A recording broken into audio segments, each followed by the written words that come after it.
This evening, first, a second autopsy, a family's fight for truth.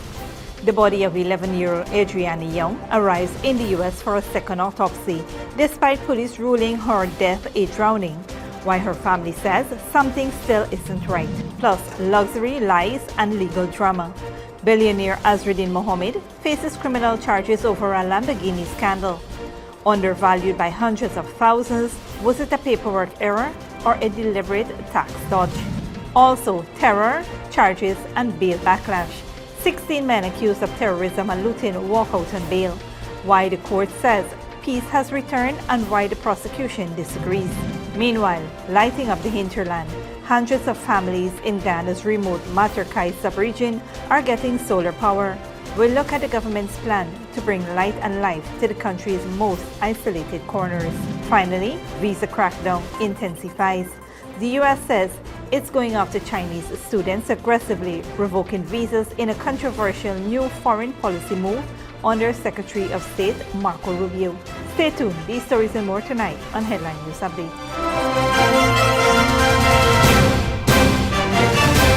Welcome to this broadcast of Channel 2's Headline News Update for May 29th, 2025. I am Bibi Backus. Thank you for joining us. First up, the body of little 11-year-old Adriana Young, who was found dead in a hotel pool in Tucson, has arrived in the United States for a second autopsy and further forensic examination. Family attorney Dexter Todd confirmed that the procedure will be conducted today at the Gwinnett County Medical Examination Office and Morgue in Atlanta. This follows the family's decision to seek an independent review of her death after expressing doubts about the initial findings. This second autopsy is also an opportunity to get more information. We are not at this stage going to preempt what the results will be.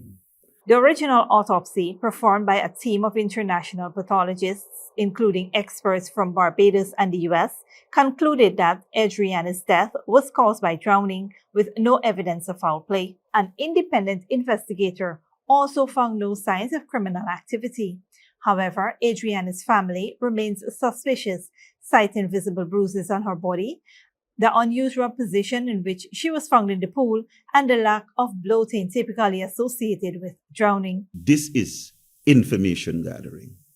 I believe a report, which we expect to be an objective opinion in relation to the pathologist's observations and expertise in relation to this is going to be supplied to the police through the families. They're the ones who have requested this. All right. And this will be supported by a report. This will be handed to the police. Adriana Young's body was flown out of Georgetown on Monday morning, arriving in Atlanta for examination by 2 U.S.-based pathologists. The results of this second autopsy are highly anticipated as the family continues to seek answers about the circumstances of Adriana's death. The Guyana police force on Tuesday announced that the death of the 11-year-old child had been officially ruled as drowning with no evidence of foul play. The conclusion, based on a post-mortem conducted by 3 international pathologists, found no trauma or signs of criminal activity, aligning with a previous independent report. The police stated that a thorough investigation, including toxicology and DNA tests, were conducted, and the case file is being prepared for the Director of Public Prosecutions. However, Todd stated that if the results of the second autopsy goes against the findings of the first autopsy, that information would be passed on to the Guyana police force. I cannot see the police finding any ground in law to reject that. They must take that into consideration. If they believe that between the time the police handed the body to the time the body got to the United States of America, that something happened, they must present that. If the Attorney General advises that there has been, this body has lost forensic value because of the time, then it is not for the police to determine that. It is for a court of law to determine whether that is so. But they must continue this investigation with the information that will be supplied to them. They must continue it. And wherever the investigation goes, of course, that will be completely at the feet of the investigators. And of course, whether there is any recommendations, any charges, that will be at the feet of the Director of Public Prosecution. No one is usurping that power. But I'm clearly saying the law permits them to not close this investigation and to accept any information that pertains to the investigation. Adriana's body was discovered on April 24th after going missing on April 23rd in the pool of the Doubleday International Hotel and Bar in Tushin, nearly 20 hours after she went missing. The case has sparked widespread public concerns, prompting calls for a thorough investigation. Meanwhile, in Georgetown, Billionaire Azruddin Mohamed has been charged with false declaration and tax evasion over a luxury Lamborghini. Dominic Gittins has more on the court proceedings and the growing public scrutiny. Billionaire businessman Azruddin Mohamed appeared before the Georgetown Magistrate Court today, facing 2 criminal charges related to the false declaration and tax evasion involving the importation of a luxury Lamborghini Aventador. Mohamed pleaded not guilty to both charges, which allege he undervalued the vehicle, reportedly declaring it at $76,000 instead of its actual purchase price of $695,000 in an attempt to evade import taxes. When questioned about the undervaluing of the Lamborghini on the sidelines after the court proceeding, Mohamed neither admitted nor denied it, but this is what he had to say. Before I bought this Lamborghini, I called Jack Dio and said I want to meet with you. He said, come now to the convention center. That is in August, September. I told him I want to purchase a Lamborghini. He said, go to Irfan and talk to Irfan. That is what he told me. I met with him at the convention center. Mohamed was granted bail totaling $500,000 despite his lawyer's request for his release on his recognizance. The case is set for continuation on June 26, 2025. The charges stems from a Guyana Revenue Authority investigation supported by documentation obtained through the U.S.-Guyana Mutual Legal Assistance Treaty. The GRA alleges that the declaration was not a clerical error, but an intentional act of fraud and tax evasion. Mohamed's lawyer argued that the matter is already subjected to civil proceedings with the GRA and that all taxes were paid in 2020. Nonetheless, the charges have heightened public scrutiny of tax compliance among high-profile figures in Guyana. If convicted, Mohamed could face hefty fines and up to 3 years in prison. Reporting for Channel 2 Headline News, Dominic Gittins. Thanks, Dominic.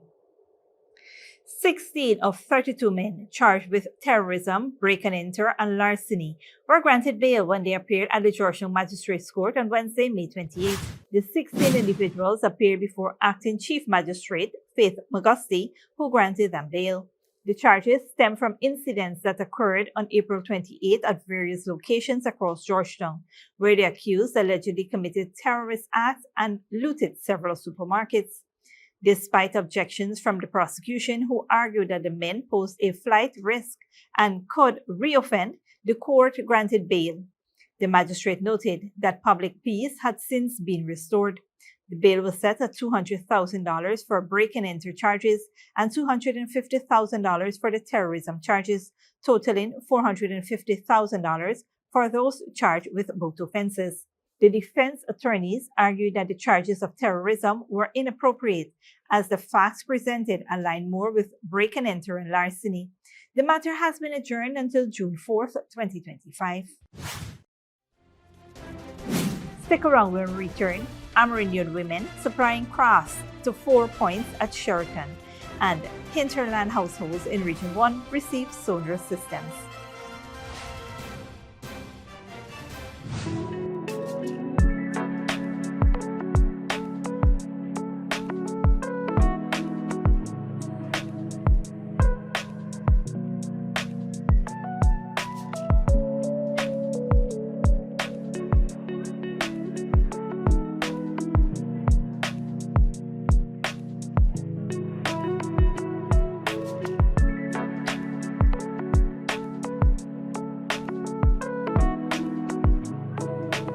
GCOM is currently conducting a national registration exercise.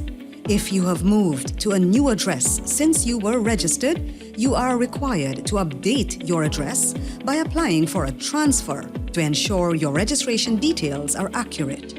Visit the GCOM registration office responsible for your area of residence to apply for a transfer. You can apply to have your address updated during this national registration exercise. You can visit the GCOM registration offices Monday to Thursday from 8 to 12 hours and 13 to 16 hours 30, and Friday from 8 to 12 hours and 13 to 15 hours 30. The offices will be closed on weekends and holidays. This registration exercise will end on May 30, 2025. For more information, contact the GCOM on 225-0277-9 or visit www.gcom.org.gy. Sneakily with a gift of sight from Modern Optical Services. Let our professional team examine and prescribe what's best for your eyes. Our smiles make fashionable faces. See us for a full line of optical services, including brand name and prescription eyewear.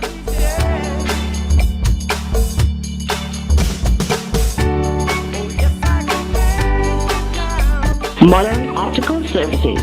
316 Middle Street, Georgetown. Telephone 226-1082. Good girl forget things. What's the problem, Granny? I want money for borrow for those surgery. I was dancing and I fall and fracture my hip. If you need some quick money, you should check Lender's Jewelry and Pawn Shop. Lender's Jewelry and Pawn Shop, lot 238 South Road Border, Georgetown. Get jewelry made to order in just 72 hours. We also accept vehicles. Lender's, best rates, longest payback period. Boys, I get through. Plus, I could dance again. Lender's Jewelry and Pawn Shop. Welcome back. President Dr. Mohamed Irfan on Thursday announced that Amerindian women from Santa Arta are supplying traditional craftwork for the new 4 Points at Sheraton Hotel, currently under construction at Houston East Bank Demerara. During an early morning site inspection, the president highlighted that approximately 10 women are producing handmade baskets and wall art that will be featured throughout the hotel, providing them with an income and a platform to showcase their indigenous culture. This is fantastic, the president said, commending the incorporation of Guyanese arts and indigenous identity into the hotel's design.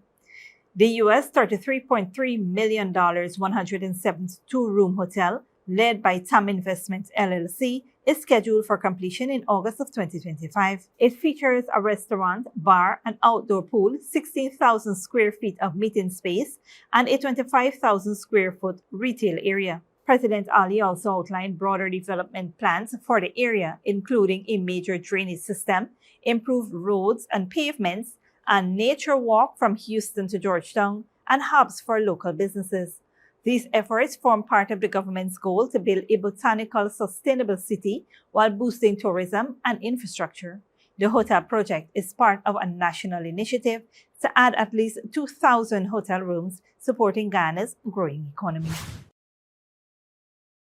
In other news, the government of Guyana is advancing its push to expand energy access in the hinterland communities, with 557 households in the Matarkai subregion set to benefit from solar power systems under the Hinterland electrification program. On Wednesday, Minister of Housing and Water and Regional Parliamentary Representative Colin Crowell led the distribution of solar units during community outreaches in Canal Bank, Eclipse Falls, 4 Miles, Pittsburgh, and 1 Mile. 4 other villages are scheduled to benefit from the initiative, which is aimed at providing reliable renewable energy to improve residents' quality of life. The program underscores the government's commitment to sustainable development and bridging the energy access gap in remote areas.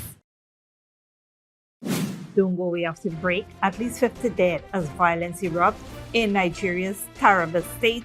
And Marco Rubio says US will begin revoking visas of Chinese students.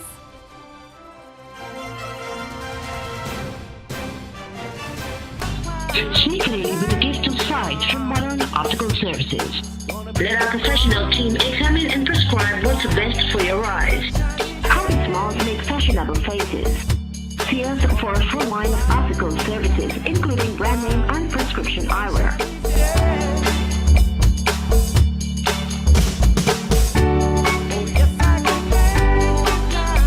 Modern Optical Services. 316 Middle Street, Georgetown. Telephone 226-1082. Good girl forget things. What's the problem, Granny? I want money for borrow for those surgery. I was dancing and I fall and fracture my hip. If you need some quick money, you should check Lender's Jewelry and Pawn Shop. Lender's Jewelry and Pawn Shop, lot 238 South Road Border, Georgetown. Get jewelry made to order in just 72 hours. We also accept vehicles. Lender's, best rates, longest payback period. Boys, I get through. Plus, I could dance again. Lender's Jewelry and Pawn Shop. GCOM is currently conducting a national registration exercise. Who can register? Anyone who will be 14 years or older by June 30, 2025 and is a Guyanese citizen by birth, descent, naturalization, or is a citizen from a Commonwealth country living in Guyana for 1 year or more. How to apply for registration? You must visit the GCOM registration office that is responsible for your area of residence to apply for registration or name change or correction. You must be in possession of the following source documents as might be relevant: original birth certificate or valid Guyana passport for new registration, original marriage certificate and original birth certificate in the case of a name change by marriage, original deed poll and original birth certificate in the case of a name change by deed poll, original naturalization certificate and original birth certificate or valid passport in the case of naturalization. This registration exercise will end on May 30, 2025. You need to apply for a transfer if you now live at another address since you were registered. For more information, contact the GCOM on 225-027729 or visit www.gcom.org.gy.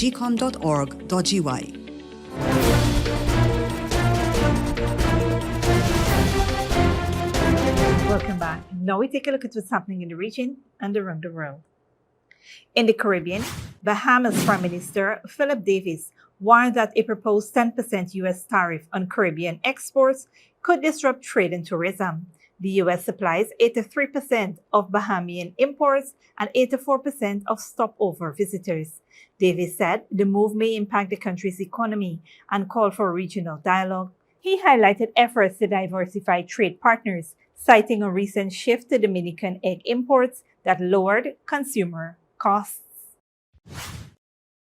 Panama's government has declared a state of emergency in the province of Bocas del Toro, where thousands of workers have been on strike. It's part of a nationwide movement calling on Congress to repeal a new pension law. Al Jazeera's Latin American editor Lucia Newman reports. For more than a month, these banana plantation workers have been on strike, protesting a new Social Security law that they say will negatively impact their pensions. Now, 5,000 of them are out of work, sacked by the Chiquita Banana Company. It's one of the largest employers in Bocas del Toro in northeastern Panama. The company has closed its doors indefinitely, arguing the strike has cost it $75 million. Many workers could barely make ends meet before. Now they don't know how they'll feed their families. I need to find a way to survive because with a family of 4, I can't stay stagnant. I must go on. The government has declared a state of emergency in Bocas del Toro. This is to support the population of Bocas del Toro that's been impacted by this illegal strike and left without work. A special commission has been set up for this end. But this strike, now in its second month, goes on. Here in the capital, and in fact in the rest of Panama, hospital workers, teachers, and construction workers have also joined the strike. They say they were never consulted about the pension reform plan, which they say will ruin them and future generations, and that they will stay on strike for as long as it takes. Protests like this one are almost daily. It's a law that will bring hunger and poverty to the future generations. There have been large marches to the National Assembly and the Presidential Palace. Panama has one of the fastest growing economies in the region, yet income inequality remains significant, according to the World Bank. The wealth of Panama is concentrated in a few hands, and the rest of us have to look towards the sky to see if a few crumbs drop down on us. The government argues the old pension system was broke and that the reforms will guarantee better pensions in the long run. What we think is that there is a lack of understanding of what the law actually entails. But of course, the law could be modified if we sit down and dialogue. The strike has paralyzed construction and cost Panama an estimated $90 million. But for now, there's no end in sight. Lucia Newman, Al Jazeera, Panama City. More than 50 people are dead after a weekend of violence between nomadic herdsmen and indigenous farmers in the eastern Nigerian state of Taraba. Al Jazeera's Ahmed Idris has more on the aftermath. A community in mourning as villagers gather to remember the dead. It's been days since the attacks, but emotions still ran high here. If peace is what is desired, we should be left alone. We don't want any stranger here, not after this massacre. Inside the village, some sections are still smoldering after homes and a grain store was set on fire. Community leader Dikem Anthony explains how the latest violence was visited on his people. After killing 7 people in Mungadoso and 2 of our men, our youths were enraged and attacked Fulani settlements. Then carnage and chaos ensued. In Mungalelo alone, more than 40 people have been killed. It's the climax of 4 weeks of attacks and counterattacks between local farmers and nomadic herdsmen who are competing for resources in this part of northeastern Nigeria. The latest violence began in Bandawa between local farmers and herdsmen and later spread to communities like Mungadoso and Mungalelo.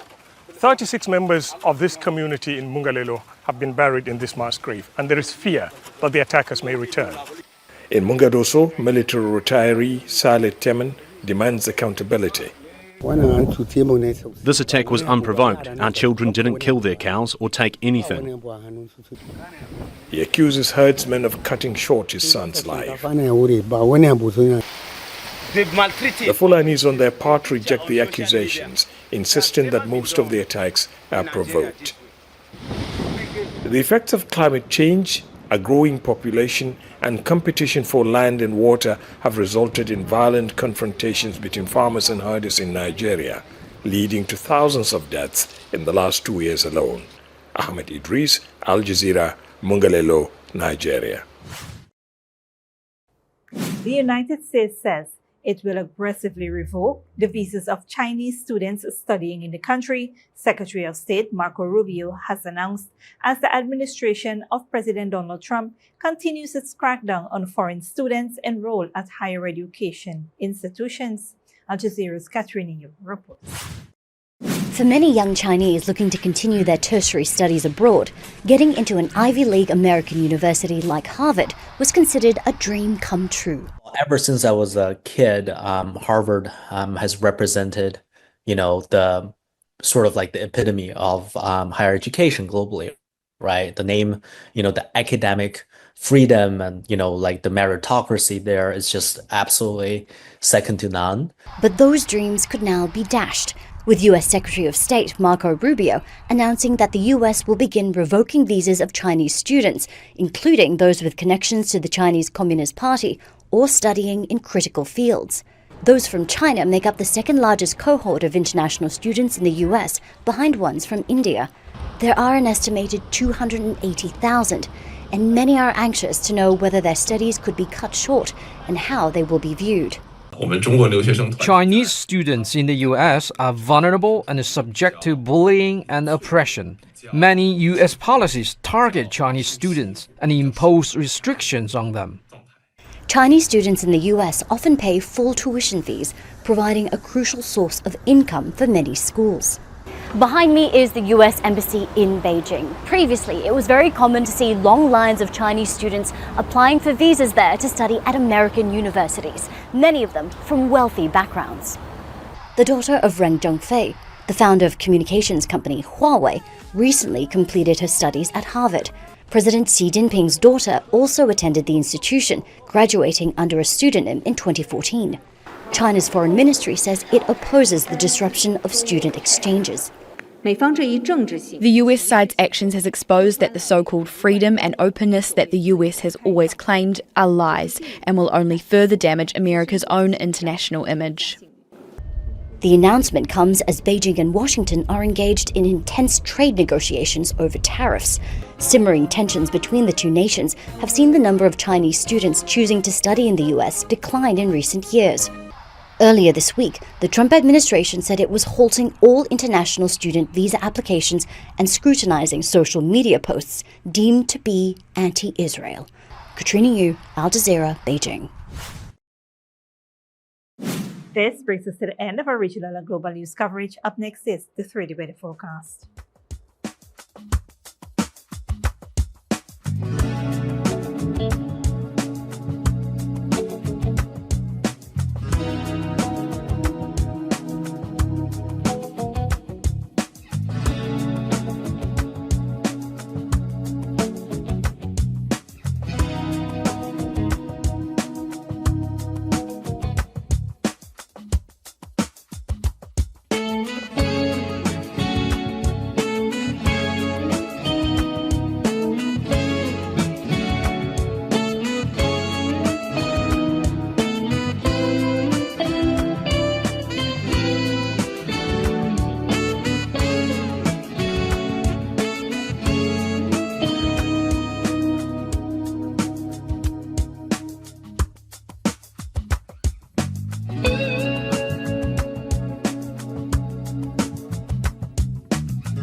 And that's it to be 2 Headline News for this Thursday evening. As we take our leave, we invite you to follow us on Facebook and YouTube.